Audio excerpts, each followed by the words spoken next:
Sometimes it's not spiritual warfare, it's the consequences of your actions.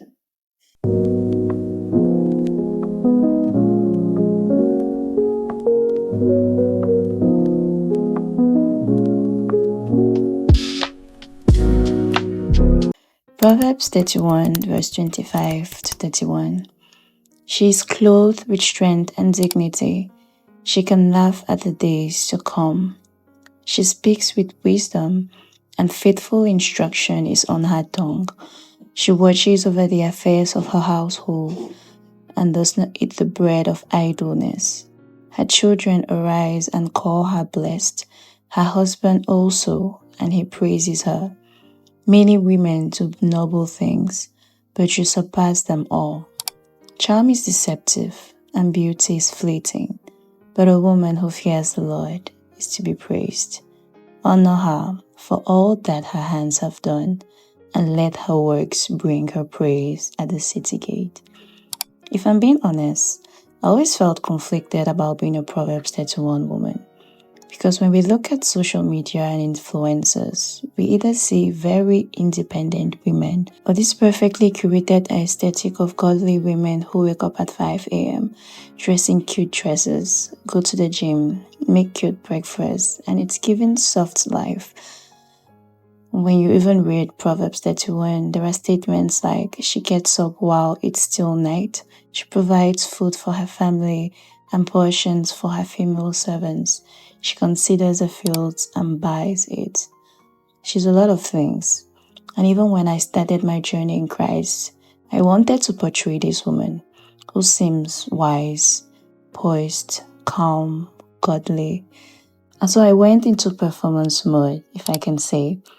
And on the days when I didn't seem to fit these characteristics, I'll feel discouraged. I would feel not enough. But the more I study the Proverbs 31 woman, she's not a Proverbs 31 woman because she does all these things. She is because she first fears the Lord. And God had to show me that it's not my doing that makes me godly. It is my being in Him, my identity in Him that gives me that assurance and that wisdom. Her hope comes from God. Her wisdom comes from God. Her strength comes from God. Her patience, her godliness comes from God. The more I ask God for help, the more He points me to the cross. Know me first. Know me more. Don't try to do when you are not. There is a knowing before becoming. The more I ask God for help, the more He exposes my heart. You're carrying so much pain. You need to heal. You need to forgive. Why are you so angry? And He started the pruning process in me. The more I ask for help, the more God shows me that I carried the title of independent woman like it was a crown, like an identity, and I had forgotten to surrender, to let go, and to be vulnerable, to ask for help. And I think sometimes we forget to not just be servants of God, but children of God. So my question for you is, when was the last time you took the position of a daughter or a son of God? When was the last time you came as a child in front of God? When was the last time you called God Dad? I don't just want to be a woman who seems polished on the outside yet shrewd on the inside. I don't want to be eloquent yet my heart is vile. I don't want to carry a smile while hiding a dagger behind my back. I want to be as clear as a spring, as pure as a dove, and as innocent as a child. And most importantly, I just want to be a woman who loves and fears her God. Because to me, that's what makes a Proverbs 31 woman. What about you? Hi, special one, and welcome to another day in the life of Sammy J. How are you doing? How's your week? How's your weekend? let me know, because I don't know when you're going to watch this, but I'm also interested in your life, not just you watching me and, maybe enjoying, but I want to get to know you more. I want to know about you. So please let me know where you're watching from, what you're doing, what your name is, so that we can grow and be beautiful, beautiful online friends. So I always say that, my weekends are always busy. And it's true that this past weeks, for the past vlogs, I've shown you guys how I cook like during the week. But my normal routine is that on Saturdays, I do most of the cleaning, most of the cooking. I usually cook on Saturdays in preparation for the week, because we're a family of four, my husband and I, and then our two kids. And so I have a 9 to 5. My husband works too, and it's going to be so tiring to be coming back home every single day and having to cook every single day. And so one of the ways I found and I learned from living with my sister is batch cooking, meal prepping during the weekend, so that during the week, maybe you're just cooking the complements like rice, or you're boiling your plantain, or you're frying your plantain or whatnot, but you don't have to spend hours and hours and hours in the kitchen. So for my to-do list is grocery shopping, meal prepping for the week, some cleanup, and just spending some time with my family and my kids, because it's Saturday. Yes, it's busy, but I have to make sure that, I'm also resting. I really take my Sundays for rest. After church, I usually come back, take another nap, because I'm usually up early, take a nap. Then the rest of the day is chill, just resting and just having some me time. Because to be very honest, with your husband, some kids, if you're not intentional in how you spend your time and intentionally booking time just to take care of yourself, you're going to be drained out. So Saturday we're cooking, Sunday we're resting, and that is the program for today. So let us start. Let me show you guys how I plan my cooking, how I even plan my meals, and how I create the list for my ingredients, so that I have everything necessary for cooking and don't have to stress myself again. One thing about being a wife, and just being a woman in general, is to learn how to be organized and to plan your things ahead. If not, most of the times when you see me being cooking during the week is because there is a special occasion, and you saw it was either birthdays, or someone had given birth, and then I had to like batch cook or cook a lot for that day. But most of the times, like I just like to come back home and I'm resting, and to do that I need to plan my weekend well. I'll rest during the weekend. To be very honest, we need to have like 4 days of the week for working and 3 days for the weekend, because you blink, you're like, yay, it's Friday, thank God it's Friday. But then the next time you open your eyes, you're already back Monday. Like, what happens during the weekend? 2 days is so short. You cannot work for 5 days and then you have 2 days for rest, and you don't even rest. Let me show you guys how I plan my week. So for the week, I plan to cook all these meals. A lot of them are like African meals from Cameroon, like koki. I made it in last vlog, if I'm not wrong. Then there's one I'm making today, ndole plantain. Macedon is a salad. Legume sauté is like, well, how do you call it? It's fried vegetables, then rice and stew, puff and beans, and then fried rice, right? And of course, my grocery list is here, what I'll be needing for these meals and just what I'm liking in the house. As you guys see, this is how I, as the week goes by and I see that something is liking, I have my board, I jot everything down, so that when it's time to do my grocery, I know exactly what I'm buying, where I'm buying it from, and I don't have to stress again for the rest of the week. So let's go do some grocery shopping, then we will cook.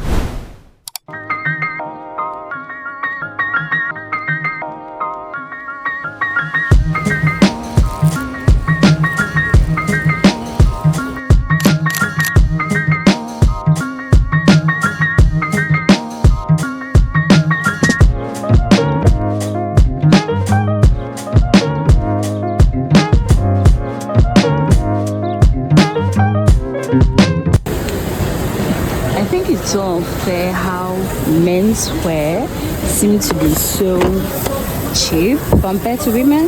Like, it's $16. And then when you look at the women's over the side, they are $40. Why?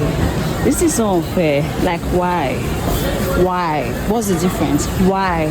Just why? Why? Oh. Then I'm trying to find them like in my size. I'm not seeing any. I don't even know if S will fit me. Then I can just be like, I'm buying the men's wear. That's why.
At this point, I need a body massage, a back massage, a foot massage, a staycation, a vacation, a location, a vacation, anything Asian. Oh Lord, my tired is tired.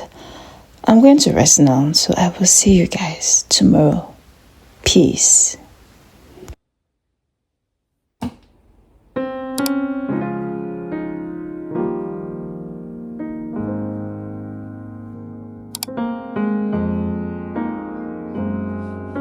I realized something recently, and those who are in the Christian faith are more familiar with this. When a pastor is administering healing and is praying for the sick, he ends it with an instruction. Do what you couldn't do before. Now, you know what I realized? That statement is not just for healing. It is a principle for life. Because when you think about it, the instruction doesn't come before the miracle. It comes after. Meaning that sometimes the proof of breakthrough is not in what you feel. It's in what you attempt. Walk with me. situations. We often expect divine intervention to change our circumstances first, but more often than not, what it changes is our capacity. And until you act from that capacity, the miracle remains invisible. Are you getting what I'm saying here? Now, when it comes to your finances or your career or your calling, the same principle holds. If you want to break into a new dimension, you will have to do what you couldn't do before. You will have to send the proposal you once thought was too big, or start a project that used to intimidate you, or speak in rooms where your voice once trembled. And you're not doing that because you feel ready. You are doing that because you've grown in capacity. At some point,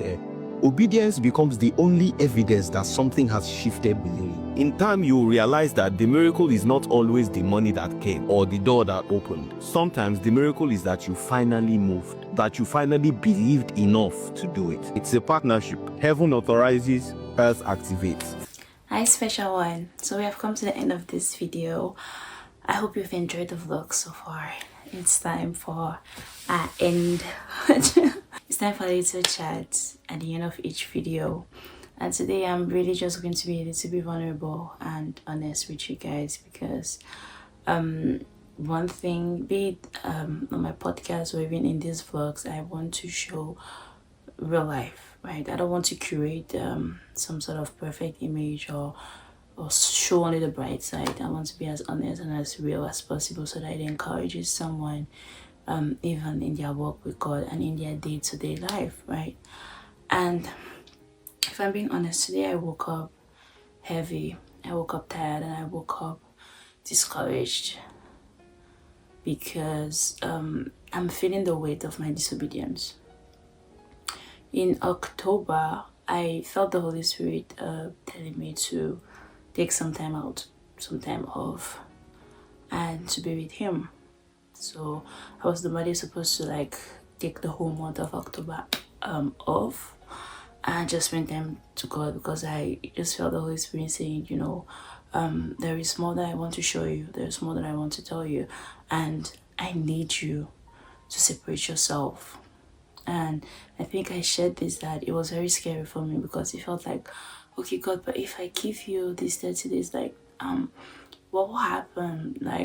There's so much that I have to give up to actually take those 30 days off, right? I'll have to give up my time with maybe friends and family. I have to give up how much I watch TV or how much time I spend on social media. And I guess, let me just say, I didn't want to do that, because I was still hung up again, and I knew it was not a good thing, because they had become idols. And so what did I do instead? Yes, I did the social media, but I instead created more. I instead came on YouTube and I made more videos than ever. It's I gave myself a challenge that, okay, maybe God is telling you to remove all these distractions because He wants you to focus on everything He has placed on your heart. And so I instead started doing things. I sacrificed instead of obeying. But God says obedience is better than sacrifice. And lately I have been feeling not only the weight of my disobedience, but the consequences of my disobedience. I have been feeling, and what are those consequences? What is that? What has it brought upon me? More confusion, more heaviness, more lack of clarity, lack of discernment, more of me living in the flesh. And I just knew that if only I had asked or had done what God told me to do then, I would have gained the clarity, the wisdom, the discernment necessary for what He had planned for me. But I didn't do that. And so I even know that, God allowing me to see how everything has turned out to be is even His mercy, right?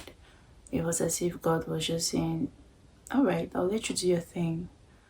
But when you've come to the end of myself, you'll come back, you will understand why I wanted you to take that time out.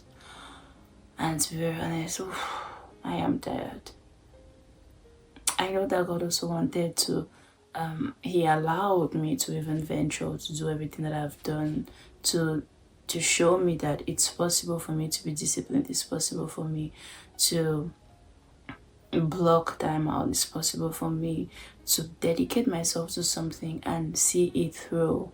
But again, everything that I do outside of him will always be more of striving and more of pressure and more of hustling than it being something flowing from a place of rest and from a place of confidence, and just really God blowing on me and saying, yeah, you can go, I'm with you. Even when you be tired, I will strengthen you. Anything you really do outside of God or even in disobedience will only drain you more. And I just realized that even with YouTube, I had become, or I had started doing things more from a place of striving and performance, right? Since I said, okay, I'll be creating videos every week, I started finding reasons to try and create every single week. There was now a pressure upon myself to be like, you have to. If you don't, then it means you're no longer consistent. It means you're no longer honoring your word. All this pressure. And I'm tired. I can keep on going, to be very honest, but I'm reaching a point in my life where I want to be a practical Christian and not just someone who says I'm a Christian. I want to obey more than I do. And there's this verse that keeps coming to me is, those who know their God will do great exploits. Those who know their God will do great exploits. So there is a knowing first before doing. But right now, I've only been doing and not knowing. And it's weighing on me. So I could have really just left this video and not said anything and then disappeared for a month, and then you guys maybe just see me in January with Happy New Year. But I do believe that, even when you are doing something and there are people following you, or there are people being inspired by you, don't leave them hanging, don't leave them dry, and just do what you want to do. And this is just me being accountable, right? So again, people don't feel like I can just do whatever I want, as if yes, it's my life, but I just really want to be accountable and responsible.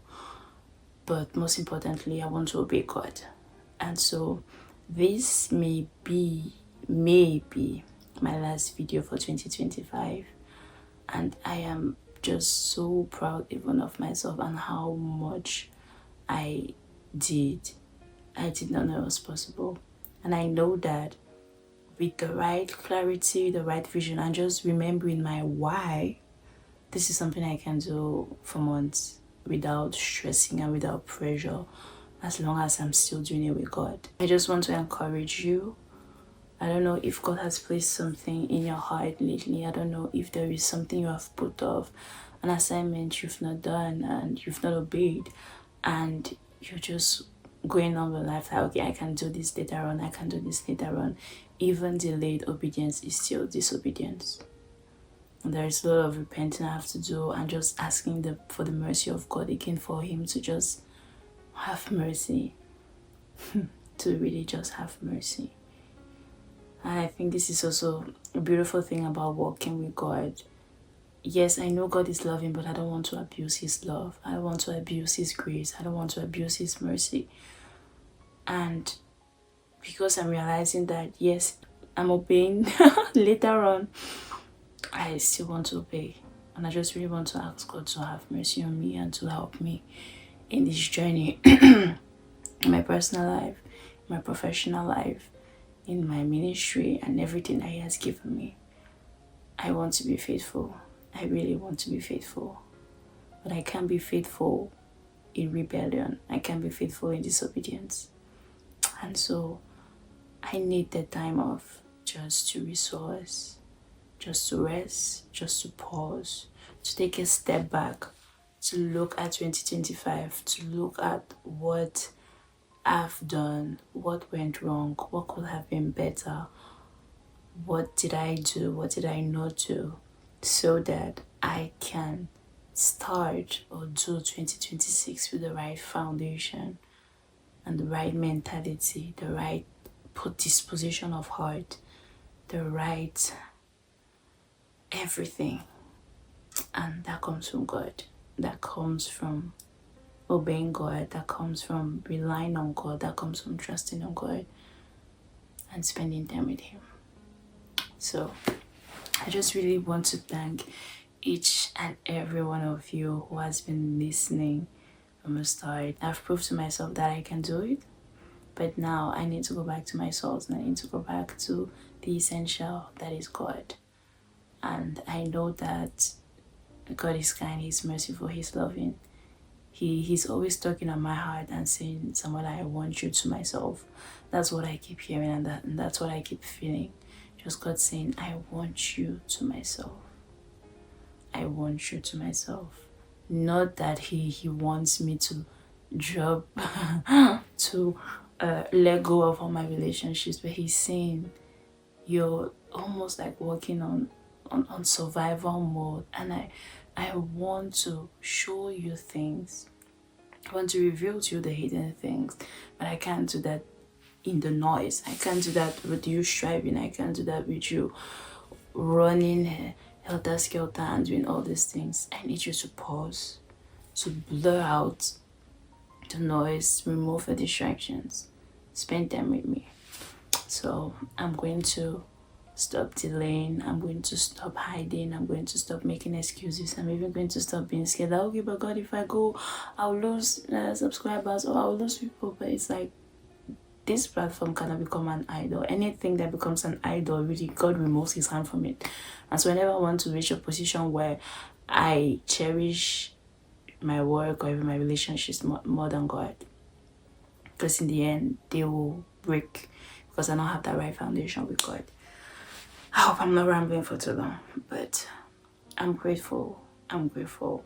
And I hope that, this act of obedience even encourages you to obey more in your own life.